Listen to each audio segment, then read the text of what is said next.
not be frustrated forever. Ours is a hope, I tell you. Hundreds of people marched the streets of Flint to honor the sacrifice of so many in Selma, Alabama. Good evening, everyone. I'm Stephanie Parkinson. Thanks for joining us tonight.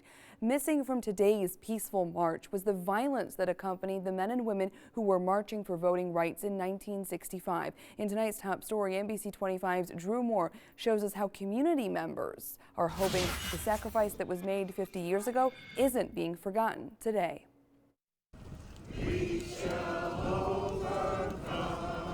It's been 50 years since 600 people were beaten and tear-gassed marching across the Edmund Pettus Bridge in Selma, Alabama to defend their right as Americans.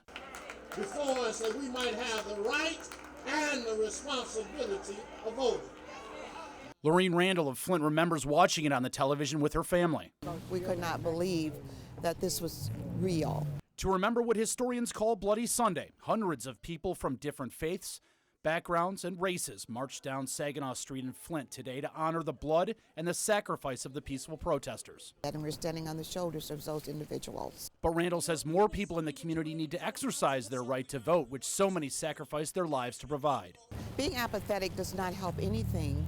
It's being lazy and not being accountable. Specifically, the younger generation. 17-year-old Tyree Perry says many of his peers don't take the right to vote seriously. Definitely the sacrifices their generation went through and the generation before them went to, I feel like my generation take advantage of it. People died so that you could vote!